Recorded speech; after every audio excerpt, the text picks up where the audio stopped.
ये जो आपको भगवत प्राप्ति में रुचि नहीं उत्पन्न हो पा रही, भजन में अधिक लगन नहीं हो पा रही है, उसका कारण है तुम्हारी देह प्रियता और तुम्हारे देह संबंधियों की प्रियता। बड़ा सुख मिलता है हृदय को जब देखना हृदय में ये कौन है, ये अमुक है, ये अमुक है, रिश्ते नाते, ऐसा जब देखते हो तो कैसा लगता है। और जब प्रियाजू की बात होती है तो कैसा लगता है? क्या प्रियाजू किसी रिश्तेदार जैसा सुख, किसी नातेदार जैसा सुख प्रियाजू से मिलता है क्या? और जबकि सच्चा रिश्ता नाता केवल प्रियाजू से। प्रिया लाल पराये लगते हैं और ये मौसी मौसा फूफा फूफी फू जो माया में उड़ जाने वाले हैं, ये संबंध ऐसे घने लगते हैं। असली रिश्ता इतना छोटा, इतना कमजोर, और नकली रिश्ता इतना जोर का कि असली रिश्ता फीका पड़ जाए। यही तो बात होती है, यही तो परीक्षा होती है तुम्हारी कि तुम्हारा प्रिय कौन है, गुरुदेव हो, इष्टदेव हो या संबंधी। बस राधे श्याम, आप इस समय तो नहीं मिल सकता है, हमारे वाणी पाठ का समय यदि आपको मिलना है तो आप हम समय देंगे, फिर आप आइए। कौन सा ऐसा दृढ़ संबंध जो हमारे प्रिया प्रीतम से भी श्रेष्ठ हो? प्रवचन खूब सुन रहे हैं, परिवर्तन बिल्कुल 100 में 1% नहीं है। रिश्ते नाते का संबंध, देह का संबंध ये नहीं। उन्मत्तवाचः प्रायः परिमुषिद्धियो मायया अनर्थ बीजम। नहीं समझ पा रहे। ये संबंधी मित्र रिश्ते नाते जो शब्द है उसको उन्मत्त कहते हैं पागलों के वचन। पागलों के वचन नहीं सुनने चाहिए। कैसे पागल? मोह मदिरा का पान किए हुए लोग हैं। मोह मदिरा ये केवल धाम है वृंदावन, इसलिए कोई जान पाया कि हम जिंदा हैं कि नहीं, पीछे कोई जान नहीं पाया कि जीवित है कि नहीं है, मृत्युलोक में है भी कि नहीं है, कभी नहीं। उन्मत्त प्रायः वाचः परिमुषितो धियो माया अनर्थ बीजम। हम इष्ट के संबंध के लिए अनंत जन्मों से भ्रमित होकर भटकते रहे। अब इस जन्म में नहीं, दबाव, रिश्ते का दबाव, परिवार का दबाव, संबंध का दबाव, तो भगवत संबंध कहां रहा? भगवत संबंध कहां रहा? यही श्री जी देख रहे हैं। आगे चलकर जो दुर्दशा होगी उसे नहीं समझ पाओगे, वो हमें दिखाई दे रही, तुम्हें नहीं। बिल्कुल संभल जाओ, अब भी संभल जाओ। बार बार कहते हैं उन्मत्त प्रायवाचः परिमुषितो धियो माया अनर्थ बीजम। ये अनर्थ का बीज बोने वाले परिवार के जन होते हैं, अनर्थ का बीज। ये उन्मत्त मोह मदिरा का पान करके बात करने वाले होते हैं। इनकी बातों में ममता मोह की गंध है, जो तुम्हारे हृदय की भागवतिक संबंध की सुगंध को छीण करना चाहते हैं, कोई भी हो। स्वार्थम मत्वा कृतार्था अथन सुख विवेकादयो अग्राह्य वाचा। ये अविवेकी हैं, स्वार्थ भरे लोग हैं, इनकी बात को कभी नहीं सुनना चाहिए, क्योंकि विवेक रहित हैं। अग्राह्य, इनकी बात को ना सुनना चाहिए ना मानना चाहिए। अमुक संबंध केवल भगवत संबंध से, अन्यथा नहीं। अगर आप हमारी श्री जी से नहीं जुड़े हैं तो हम आपकी तरफ आंख उठा के नहीं देखेंगे। श्री जी से जुड़े हैं तो आपको हमारी तरफ देखने की जरूरत नहीं, श्री जी की तरफ देखो, हम अपने आप देख लेंगे। व्यवहारिक संबंध में कहीं किसी भी तरह का कोई प्रवेश नहीं है। श्री जी का संबंध उन्मत्त प्रायवाचः परिमुषितो धियो माया अनर्थ बीजम स्वार्थम मत्वा कृतार्था अतन सुख विवेकादयो अग्राह्य वाचा। ये संबंधी, ये रिश्ते नाते, ये मोह मदिरा का पान करके ऐसे वचन बोलते हैं कि फिर संसार की ममता जागृत हो जाए। ये मोहित करने वाली, हमारी परमार्थ की वृत्ति का नाश करने वाले होते हैं। ये अनर्थों के दुख का बीज बो देते हैं। ये विवेक रहित बोलते हैं, इसलिए इनकी बात अग्राह्य वाचा, इनकी बात सुने मत, नहीं तो परमार्थ भ्रष्ट हो जाएगा। बहुत सुंदर किसी के परिवार के जन, कल एक हमारी श्री जी की सेवा में रहते हैं उपासक, उनकी माँ ही, तो उन्होंने कहा कि जब हम बेटे से बात करने के लिए यहाँ निवेदन किया और बेटा मिला, तो उसने मुंह फेर करके कहा कि अगर आप हमारी माँ हो तो दोबारा हमसे मिलना मत। बोले मुझे अच्छा लगा, आंसू भरे थे आंखों में, मुझे अच्छा लगा कि मेरी कोख पावन हो गई। और आज से मैंने भी निर्णय लिया है कि मैं कभी सामने नहीं जाऊंगी और आशीर्वाद दूंगी कि वो नित्य निरंतर श्री जी की सेवा में आपकी आज्ञा में रहे। उनका धन्य है तू माँ, धन्य है। अगर और बहुत ही स्वभाव सुशील, बहुत ही अच्छा लगा बात करके कि माँ हो, भगवान माँ दे तो ऐसी माँ दे जैसी कल वो मिली, एक भी ममता की बात नहीं। बोले हमने भी निश्चय किया, मुझे भी अच्छा नहीं लगा कि मैं अपने बेटे को मोह से ग्रसित नहीं करना चाहती, परमार्थ में आगे बढ़ाना चाहती हूँ, तो मैं कभी सामने न जाऊं। मैंने भी निर्णय लिया। तो उनका धन्य है तुम्हारा। जो सेवक जी ने कहा नाम प्रसंग कहे तो उपदेश, वो धन्य देश है, वो धन्य कुल है, धन्य सुतात धन्य सुमाय। तो है मैया तो उसी माय में आ गई जिसको सेवक जी धन्य कहते हैं। अरे धन्य है उसका गर्भ, जिसके गर्भ से भगवान का महाभागवत पैदा हुआ। और तो सब न जाने कैसे कैसे संतानें उत्पन्न होती हैं और वो भगवान से विमुख नाना प्रकार के आचरण करके अपने आप को दुर्गति और माता पिता देख देख कर जलते रहते हैं। ये बात बहुत ध्यान से समझ लो। जो इस लोग कह रहे हैं ऊपर वाले श्लोक में बताया अपनी निष्ठा की युगल सरकार हमारे इतने सुंदर है कि करोड़ करोड़ कामरति मूर्छित हो जाए, लक्ष्मी नारायण भी शोभा देख करके ललचाने लगे, ऐसे हमारे उपास्य देव श्यामा श्याम है। हमारे श्यामा श्याम में रति किनकी नहीं हो सकती, जो विषय विष के कीड़ा बने हुए हैं, या जो ब्रह्मबोध के द्वारा मोक्ष प्राप्त करना चाहते हैं, या जो जीवन भर भोग भोगा बुढ़ापे में सोचते हैं हम प्रेमी हो जाएं। चिंतन वही है 60 70 80 वर्ष का भोगों का। अब चिंतन बदलना बहुत कठिन, कोई महापुरुष चमत्कार कर दे तो बात अलग। ये हमारी बात उनकी समझ में आएगी जो शरणागत है श्री जी के और प्रारंभ से अभ्यास कर रहे हैं अपने मन को प्रियालाल में लगाने का, रसिकों की कृपा का। तो चंदी वृंदावन आशा, उनके अंदर वृंदावन में विराजमान प्रिया प्रीतम से मिलने की आशा जागृत हो जाएगी। कह रहे हैं अब इसमें बचाव पक्ष क्या करना है, उन्मत्त प्रायवाचा परिमुसितो धियो माया अनर्थ बीजम, बुद्धि में ऐसा बैठा लो कि ये जितने प्यार करने वाले संसार के संबंधी हैं ये अनर्थ कर देंगे। अनर्थ क्या, हम जिस मन इंद्रियों को चुराकर संसार से प्रिया प्रीतम में लगाना चाहते हैं ये पुनः वहीं लगा देंगे संसार में, पक्का। इनका प्रभाव ऐसा होता है, ये नहीं मानने वाले। परिवार के लोग साधु नहीं मानते हैं, कोई विवेकवान साधु मानता नहीं मानते। परिवार के लोग नहीं मानते, साधु थोड़ी मानेंगे, वो तो अपना रिश्ता नाता संबंध देखकर बात करते हैं, वो संसारिक संबंधों की मान्यता रखते हैं, इसलिए नहीं। कबीर वहां ना जाइए जहां जन्मभूमि का ठाव, भगति भाव पूछे नहीं ले पुराने नाव। वो थोड़ी कहेंगे महात्मा जी, नहीं तो वही कहेंगे आओ पंडित नाम लेके बात करेंगे, ऐसा अमुक ना। कबीर वहां ना जाइए जहां जन्मभूमि का ठाव, भगति भाव पूछे नहीं ले पुराने ना, वही संसार की बात। अनर्थ बीजम, बड़ा आकर्षण है परिवार वालों का, बड़ा आकर्षण है। आप देखो अंदर से देखो, 20 वर्ष नहीं देखो, फिर देखो भैया है हमारे, ये अपन अमुक है हमारे अमुक। और श्री जी को 20-25 वर्ष से नाम जप रहे शरणागत हो, ये कभी नहीं आया कि आराध्य देव मेरे, जीवन धन मेरे। ऐसे धिक्कार इस मन बुद्धि को कि जो अनंत जन्मों से हमारे हैं वो हमारे पराये नजर आते हैं, जो बिल्कुल हमारे नहीं, जिनको हम जानते नहीं है।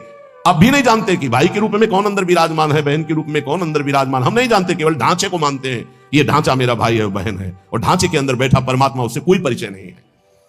इसलिए स्वार्थ मत्वा कृतार्था आत्म सुख विवेकादयो अग्राह्य वाचा है विवेकी साधक। ये परिवार के जन विवेक युक्त नहीं बोलते, इनके मोह मदिरा से उन्मत्त प्रायः भरे वचन होते हैं, इनके वचनों को नहीं सुनना चाहिए। अग्राह्य वाचा, इनकी वाणी को ग्राह्य नहीं है, अग्राह्य है।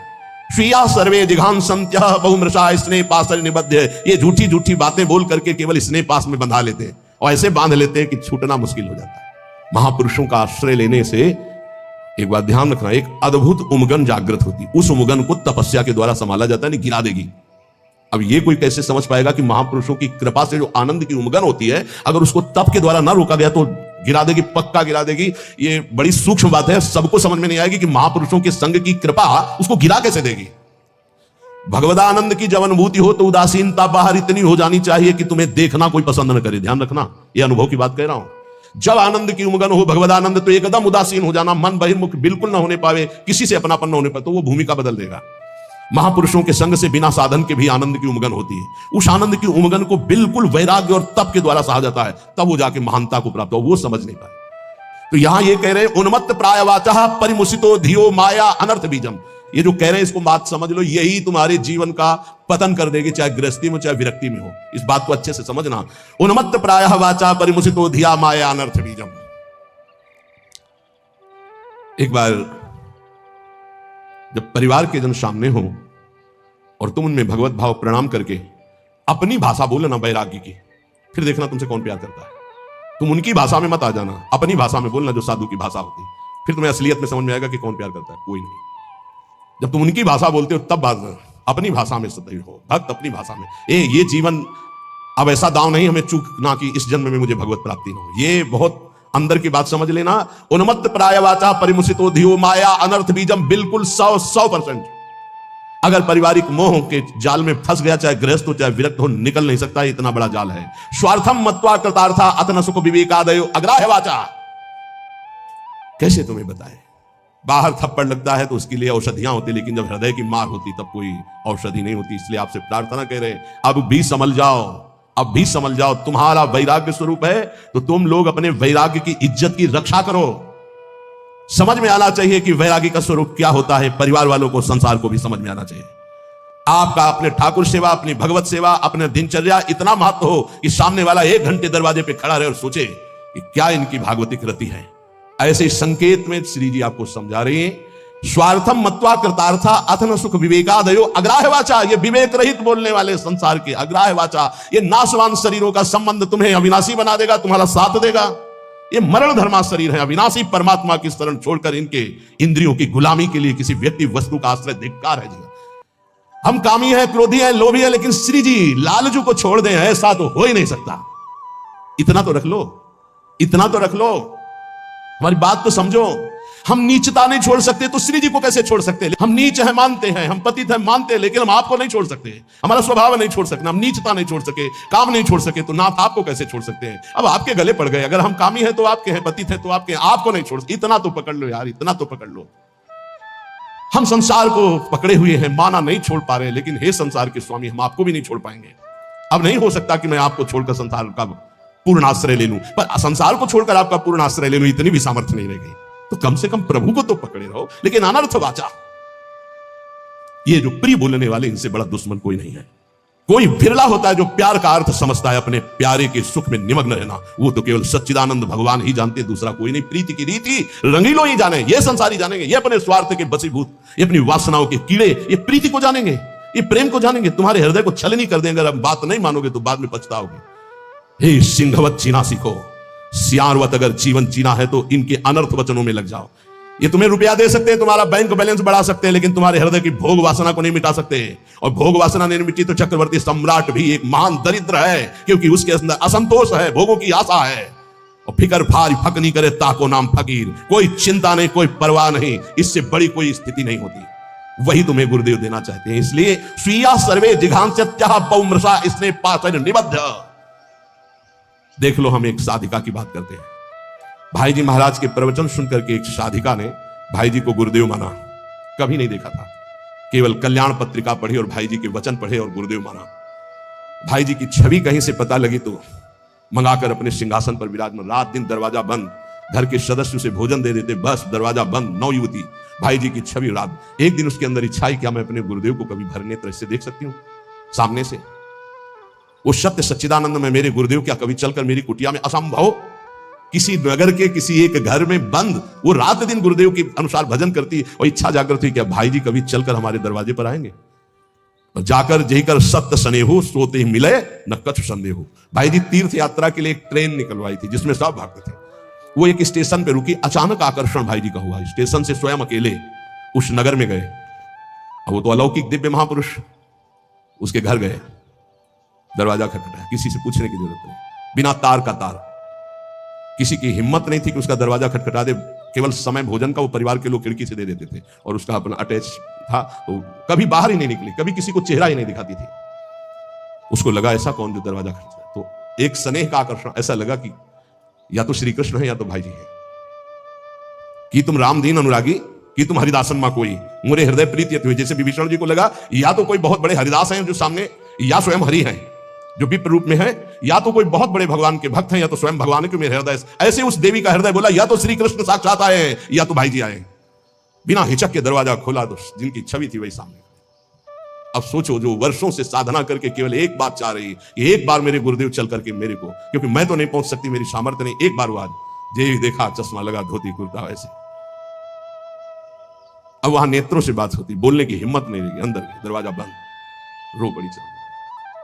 भाई जी ने कहा कि श्री कृष्ण की अपार कृपा पर है। कहा बस अब मुझे और कोई श्री कृष्ण नहीं चाहिए, हो गया। मेरी आखिरी इच्छा थी कि गुरुदेव एक बार मुझे साक्षात दर्शन दें। थोड़ी देर में कृष्ण ने कहा मेरी एक प्रार्थना है, अब आप दोबारा कभी यहां बताइए। भाई जी ने कहा ऐसा क्यों कहा? बोले आप जब आओगे तो अब हजारों लोग आएंगे और मैं ये नहीं जानती कि आप भी अब जान पावे कि मैं आपको कितना प्यार करती हूँ। ये जीवन सिर्फ आपके लिए है और आपके लिए होते हुए भी आप भी न जान पाए कि मैं आपको कितना प्यार करती हूँ। बस जैसे अभी तक थी वैसे ही रहना चाहती हूँ, अब दोबारा कभी भाई। तो भाई जी ने उसके लिए पद लिखा है, पद रचना की। और पूज्य राधा बाबा से जब ये बात कही तो राधा बाबा ने इसे प्रकाशित किया, नहीं भाई जी से प्रकाशित भी नहीं करते। धन्य है वो देवी जो ऐसी एकांत पूरा जीवन भजन करके पूरा कर दिया, कोई जान नहीं पाया उसको। जो अपने आराध्य देव के लिए इतनी गुप्त आराधना की जा सकती है, फिर हमें संसार और संसार के संबंधों से क्या? इसलिए ये जीवन हमें केवल भगवत प्राप्ति के लिए। स्वीया सर्वे जिघांस्यन्त्यः बहुमृषा स्नेह पाशैर् निबद्ध। ये स्वजनगण अत्यंत झूठे स्नेह पाश में बांध करके तुम्हें मार देंगे, मार देंगे। जिघांस्या, तुम्हें मार देंगे। मान लो कैसे मारा जाता है, ये तुम नहीं जान पाते हो। माया बहुत विचित्र है, बहुत विचित्र है, ये देखा है। इसलिए प्रार्थना है बहुत सावधान, बहुत सावधान। परिवार के लोग अच्छा समझते हैं, जब आप भोगों को स्वीकार करेंगे, भोगों में उतरेंगे, रिश्ते नातेदारों में उतरेंगे, उनको बहुत अच्छा लगेगा। क्योंकि माता आपसे प्यार करती है पर दो चीजें देखती है, आपका पेट भरा है, आपको अच्छी नींद आती है, आपकी भोग सामग्री पर्याप्त है, बस इतनी उसकी ममता की वृत्ति, इसके आगे वृत्ति नहीं। और गुरु एक बात देखता है, तुम्हारा देह राग कम हो रहा है, तुम्हारा देहाभिमान नष्ट हो रहा है, तुम्हारा भोगों से राग कम हो रहा है, तुम तपस्या में आगे बढ़ रहे हो, तुम जितेंद्रीय हो रहे हो, तुम्हें भोग कोई प्रिय नहीं लग रहा, धन्यवाद, चलो आगे। गुरु स्वरूप में स्थित करता है, माता पिता देहाभिमान में पुष्ट करते हैं। इसलिए बहुत होश में स्वीया सर्वे जिगांचन्त्या बहुमृषा इसने पास निबद्ध है। श्री वृंदावन याया महामहित समाजात कदा निश्चितत्वाम। हे भाई, वृंदावन में केवल रसिक समाज को अपना समझो, उनको पाकर आश्रित हो जाओ, और सब अनिष्टकारी समाज है, अनिष्टकारी। कोई तुम्हारा इष्ट प्राप्ति में सहयोगी नहीं है, सब इष्ट में बाधक हैं, इष्ट में बाधा पहुंचाने वाले हैं, और कोई नहीं। एक बात अच्छे से समझ लो, अगर हमारी कहीं दुर्गति होती है तो देह और देह संबंधी भोग और देह संबंधी रिश्ते नाते यही दुर्गति का कारण बनते हैं। इसलिए हे उपासक, अपने ऊपर कृपा करो, अपनी दिनचर्या अपने इष्ट के बराबर किसी को मत मानो। इष्ट और इष्ट की दिनचर्या तुम्हारी इतनी प्रवीण, इतनी सुदृढ़ होनी चाहिए कि हम समय देंगे तुम्हें मिलने के लिए, हमारी रुचि होगी तो तुम्हारे समय में हम अपने समय को बर्बाद नहीं करने, लेकिन समय बर्बाद पहले ही कर रहे, उनके समय का महत्व क्या रहा। साधक चाहे गृहस्थ हो या विरक्त हो, उसकी दिनचर्या भगवान है और उस पर ध्यान दिया जाए, उस पर दृष्टि दी जाए। चाहे जितनी जैसी शरीर की परिस्थिति हो, यदि दिनचर्या को भगवान माना है तो वो भगवान अधिक सामर्थ्य देते हैं, वो दिनचर्या होती है। ये बात हमारी प्रार्थना, मान लो ये दिनचर्या तुम्हारी भगवान है, इसे मानो, इसे स्वीकार करो। पर नहीं, केवल मनो की मनोरंजन वृत्ति पर प्रधानता रखने वाला कैसे उपासना में आगे बढ़ सकता है। इसलिए जो आप सुनते हैं उसका मनन करें। महापुरुषों के वचन अमृत हैं। बाबा, हमें बहुत क्लेश, अंदर जलन होती रहती है, ये कब मिटेगा? घर गृहस्थी के भी कार्य कर रहे हो तो, या साधना कर रहे हो तो, ये अंदर एक जलन होती रहती है, ये कब मिटेगा? बहुत बड़े सिद्ध महापुरुष काशी के श्री हरिहर बाबा जी महाराज, ये कैसे मिटेगा? क्लेश बना रहता है, एक अशांति बनी रहती है। सब देखो, कल एक 85 वर्ष के संत भगवान आए, उन्होंने अपना परिचय बताया बहुत ऊंची जगह से सब, और कहा आपके प्रवचन सुन करके आया हूं, ऋषिकेश से आए। कहा कि मैं प्रवचन सुन करके आया हूं, मेरी आखिरी जगह रह गई है, अगर आपने ना कर दिया तो मेरी जिंदगी अब खत्म होने जा रही है, बिल्कुल आखिरी परिणाम है, आप बहुत कृपा करके निर्णय देना, क्योंकि बस आखिरी है, आखिरी भरोसा लेके आया हूं। आंखों में आंसू, निपुंड लगा हुआ, वेश भगवा धारण की हुई, अवस्था 80 या 85 की। अभी एक बार कि आखिरी तो बहुत होश में, तो क्या समस्या क्या है आपकी? तो पूरा जीवन हो गया, तक निश्चय ही नहीं कर पाए हम कि हमको क्या प्राप्त करना है, कैसे प्राप्त करना है। ये बहुत बड़ा धोखा, अभी तक चित्त का समाधान नहीं हुआ, अभी तक साधन ही नहीं बन पाया, साधन ही का निर्णय नहीं हो पाया, तो साध्य की प्राप्ति कैसे हो पाई? ये तो बहुत बोले, बस यही तो रोना है, पूरा जीवन खत्म हो गया। आप बताओ कैसे वस्तु को? तुमका आप तो एक ही बात रह गई है, नाम नाम नाम, निरंतर नाम जप करते। बोले यही तो समस्या है, तुमको बस यही समस्या का समाधान है। हमारे सामने निर्णय लो, ये जपोगे ऐसे से ऐसे से ऐसे, उसी समय उनके शब्द निकले कि कुछ प्राप्त होगा कि नहीं, इसकी अब कोई परवाह नहीं। इस समय जो शीतलता हो रही, लग रहा मैं निहाल हो गया, ऐसा लगता है मुझे जिंदगी की हर वस्तु मिल गई। यही सुनना, जरा ध्यान से सुनना इन महापुरुष के वचन। बाबा, हमें क्लेश बना रहता है, एक जलन बनी रहती है, एक अशांति, नाप के देखो हृदय में। तो उन्होंने कहा कि राम भजन बिनु सुनहु खगेसा, मिटहि न जीवन केर कलेशा। जैसे पहला ग्रास पाते हैं तो भूख उतनी एक ग्रास की जैसी मिटती है, पर अनुभव में नहीं आती। फिर हम ग्रास पे ग्रास पाते चले जाते हैं, और जब अंतिम ग्रास की स्थिति होती है तब जाके तृप्ति का अनुभव होता है। ऐसे ही उपासक, जब पहला भजन शुरू हुआ तो जलन बढ़ती है। ध्यान देना, अगर उसी समय एक कवल पवा करके रोक दिया जाए तो उसको कोई तृप्ति नहीं होगी, और परेशानी ऊपर से चित्त में हो जाएगी कि नहीं पा रहा था तो अच्छा था, अब पा रहा था तो भर पेट पाना। ऐसे ही अभी तक भजन नहीं करके विषयों में डूबे थे तो भूले हुए थे, लेकिन अब भजन शुरू किया तो अब जलन शुरू होगी।